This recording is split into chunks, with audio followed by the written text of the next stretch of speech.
প্রথম সিনেমার নায়কের সাথে কোনো মজার স্মৃতি মনে পড়ে এখনো? আমার প্রথম ছবি তো এটাই গেল, ক্লোজ আপটা গেল। তারপরে কিন্তু আমি চলে গেলাম কক্সবাজারে দস্যু বন্ধুর ছবির শুটিংয়ে। ওখানে পারভেজ ভাইয়ের সাথে প্রথম গান একটা ছিল, প্রথম গান। তো সেই গানটা করতে গিয়ে খুব, আমি তো এত গরম, মানে সি বিচ তো খুব গরম, বালু, মানে খুব ইয়ে লাগছিল, মানে আমার ঘামছিলাম আমি খুব। তো এর অভ্যাস তো ছিল না, এই জীবনের প্রথম শুটিং আমার আউটডোরে আর কি। তো প্রথম গান যেটা ছিল আমাদের, গানটা ছিল তুমি হলে তুমি, দূর এলো কাছে, আমি কিছুই জানি না। খুব পপুলার গান ছিল আমার প্রথম গানটা। গানটা গেয়েছিলেন আমাদের শ্রদ্ধেয়, আমাদের লেজেন্ডারি সিঙ্গার আমাদের সেলিনা আজাদ ভাবি। আর সুর করেছিলেন আমাদের শ্রদ্ধেয় লেজেন্ডারি মিউজিক ডাইরেক্টর শ্রদ্ধেয় আজাদ রহমান ভাই, উনি। তো এত সুন্দর গানটা, খুব মিষ্টি। তো আমি যতবারই গানটা করতে যাচ্ছি আর পায়ে গরম লাগছিল, আমি কিন্তু বুঝতে দেইনি যে আমার গরম লাগছে, কারণ এতটুকু আমার ইয়ে ছিল যে ওখানে তো ফিল্ম চলছে। টগর ভাই বলতেন যে ফিল্মের কিন্তু অনেক কস্ট, একটু গেলেই অনেক টাকা খরচা হয় প্রডিউসারের, আমাকে বুঝাচ্ছিলেন আর কি।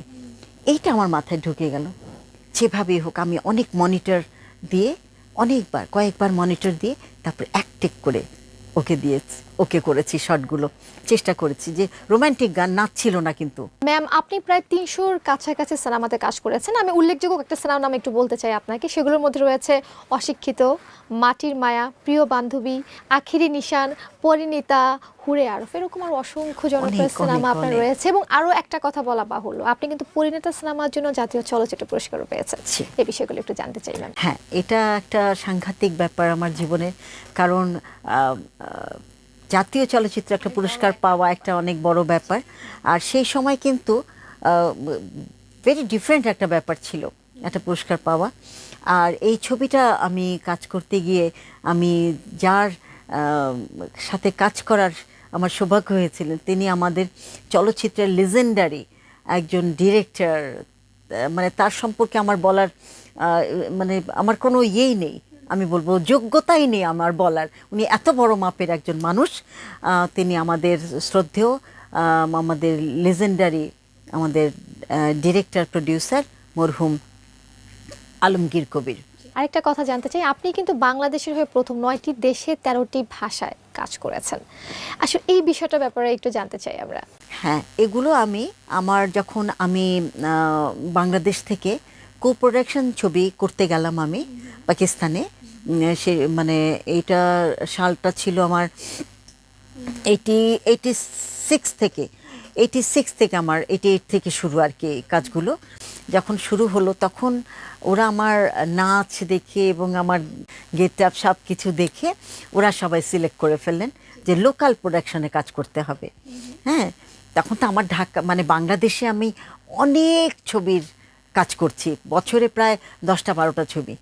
তারপরে কিভাবে যাব ওদের, কিভাবে কাজ করব ওদের সাথে। তারপরে আমি চেষ্টা করে করে আমাকে একটু একটু করে শিডিউল দিয়ে দিয়ে ওরা অ্যাডজাস্ট করেছে আমার সাথে।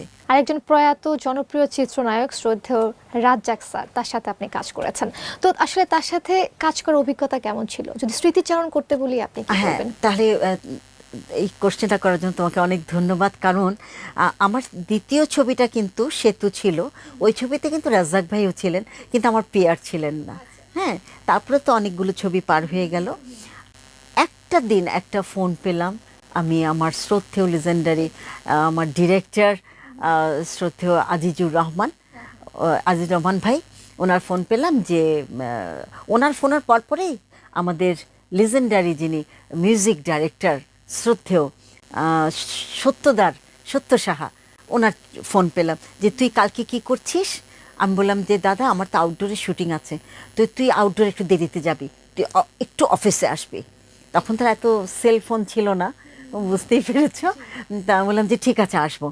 তো আমি তাড়াতাড়ি গেলাম, গিয়ে দেখলাম যে আজিজ ভাই, গাজী মাঝহার, শ্রদ্ধেয় গাজী মাঝহার আনোয়ার, শ্রদ্ধেয় আজিজুর রহমান আর দাদা শ্রদ্ধেয় আমাদের সত্যদা বসে আছেন। তখন বললো যে শোন, আমার নেক্সট প্রজেক্ট স্বরলিপি বাণীচিত্র থেকে আমি তোকে আমি সিলেক্ট করেছি, আজিজ করেছে, গাজী আছে, সবাই তোকে সিলেক্ট করেছে অশিক্ষিত ছায়াছবির জন্য। তুই একক নায়িকা হিসাবে আমাদের রাজ্জাক, নায়ক রাজ্জাকের এগেনস্টে তুই কাজ করবি।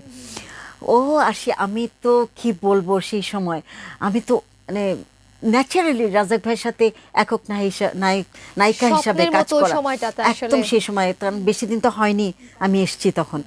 তারপর আমি বললাম যে আচ্ছা আচ্ছা, তখন রাজ্জাক ভাই নাকি শুনেই বলছে ওকে নিয়ে নাও, খুব ভালো কাজ করেছে সেতুতে, খুব ভালো, মানে যেমন নাচ করেছে তেমন অভিনয় করেছে।